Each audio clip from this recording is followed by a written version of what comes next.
Bonjour à tous et bienvenue sur la chaîne Lestat JDR. Aujourd'hui, on aborde l'horreur en jeu de rôle. Faire peur à ses joueurs, c'est souvent l'objectif d'un scénario d'horreur. Mais autant dire que leur faire réellement peur, c'est presque mission impossible. J'ai même envie de dire c'est presque peu souhaitable parce que réellement terrifier les joueurs, je ne suis pas sûr que ce soit ce qu'ils veulent vraiment. C'est un peu comme regarder un film.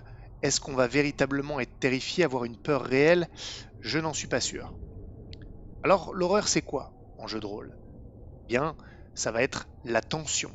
Ça va être la peur pour son personnage. Ça va être le malaise des joueurs. Je pense que le malaise est un sentiment qu'on peut beaucoup plus instiller que la véritable horreur, que la véritable peur. Ça vaut pour les livres, ça vaut pour les films. Et d'ailleurs, souvent, la peur est à très court terme. Le malaise, ça reste avec vous. Lorsque vous avez éteint votre téléviseur, lorsque vous avez posé votre livre, ou que vous avez arrêté votre partie de jeu de rôle et que vous rentrez chez vous, vous allez regarder dans les coins sombres de la rue, vous allez vous retourner. C'est ça le malaise. C'est presque plus puissant que la vraie peur. Ou en tout cas, on pourrait peut-être décrire le malaise comme étant la peur qui vient après. Enfin bref, comment peut-on mettre tout ça en place en jeu de rôle? Comment mener une bonne partie d'horreur? Selon moi, il y a 3 credos à respecter pour que l'horreur puisse être réellement instillée en jeu de rôle. Tout d'abord, l'horreur, ce n'est pas le gore ou la boucherie. Ça, c'est le choc. Alors, ça ne veut pas dire que ça n'a pas eu une utilité. Ce qui se cache derrière le gore ou la boucherie peut être horrifique. Mais j'y reviendrai. L'horreur, c'est ne pas voir. Quelle que soit la source de l'horreur dans le scénario, les joueurs ne devraient pas la voir tout de suite. Elle devrait être plutôt sous-entendue ou aperçue.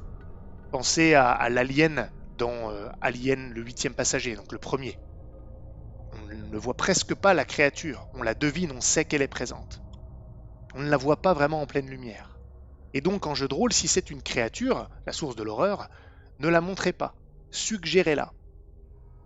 Alors justement, je reviens au gore, il peut ici avoir son utilité, non pas pour effrayer en tant que tel, mais pour laisser présager quelque chose de violent et d'horrible.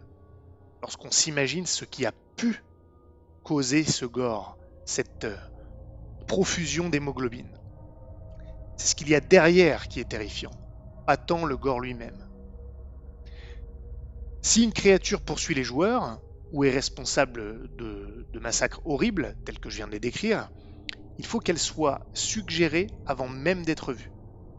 On pourrait même appliquer ça finalement à la simple crainte qu'inspire un méchant, même pas forcément un méchant horrifique en jeu de rôle. Au lieu de le montrer, les gens peuvent en parler à travers des rumeurs.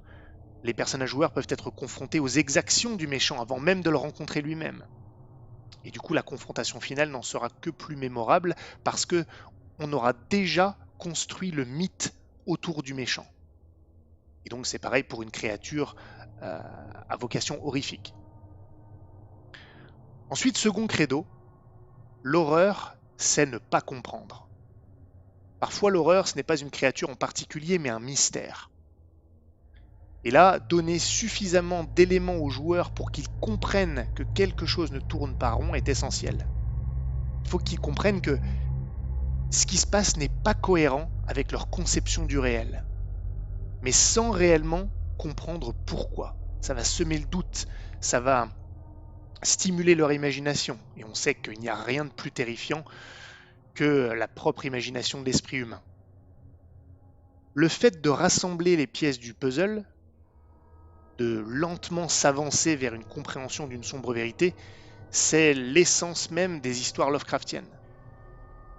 Le fait de comprendre par soi-même, de réaliser l'horreur plutôt qu'elle soit simplement révélée, le fait de la comprendre petit à petit. Ça, c'est puissant, parce que ça se construit doucement. Vous avez le temps de vous imprégner de ça, parce que c'est vous qui travaillez sur le sujet. On ne vous le donne pas simplement. Vous-même, vous travaillez, vous rassemblez les pièces du puzzle d'une chose qui n'est pas cohérente. Vous la comprenez. Dans un cas comme ça, dans le jeu de rôle, il ne faut pas avoir peur, à mon avis, sans mauvais jeu de mots, d'un rythme lent, avec une horreur qui va grandir au fur et à mesure que la nature surnaturelle devient de plus en plus apparente. Alors on me dira d'ailleurs que l'horreur est pas toujours surnaturelle, ce qui est vrai, hein. Mais voilà, un rythme lent dans ce cas-là est tout à fait approprié. Le bouquet final, horrifique, c'est lorsque la sombre vérité est découverte.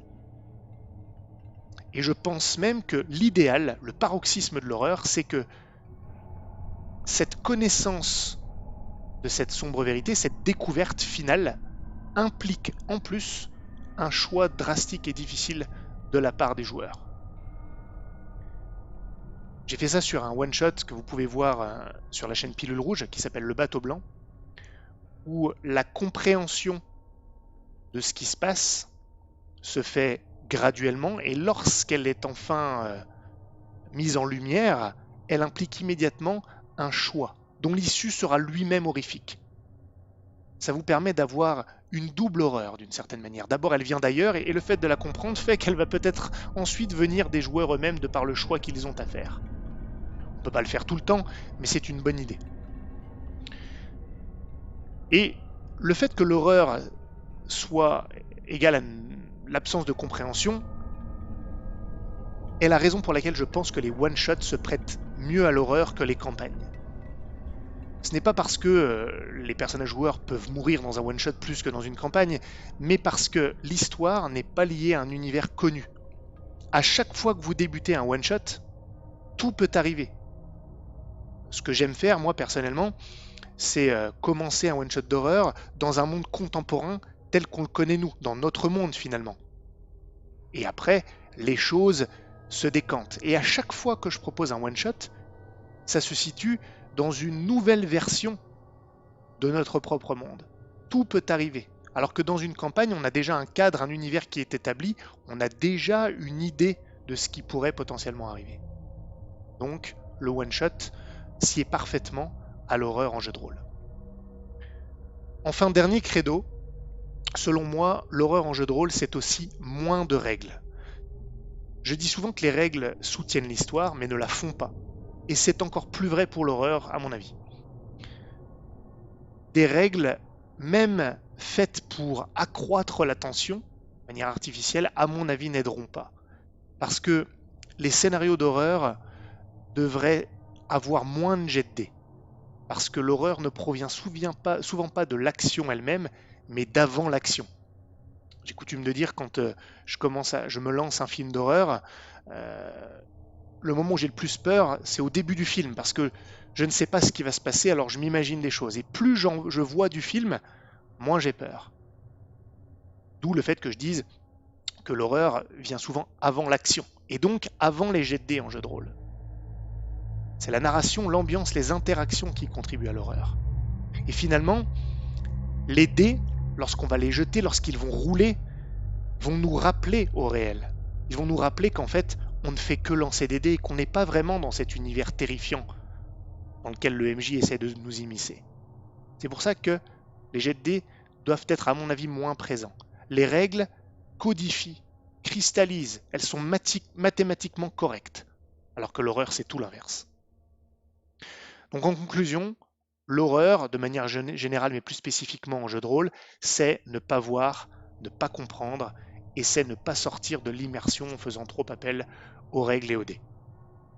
Voilà, j'espère que cette vidéo vous aura inspiré, vous aura aidé. Si c'est le cas, n'oubliez pas de vous abonner à la chaîne, le pouce bleu, et je vous dis à très bientôt pour la prochaine vidéo.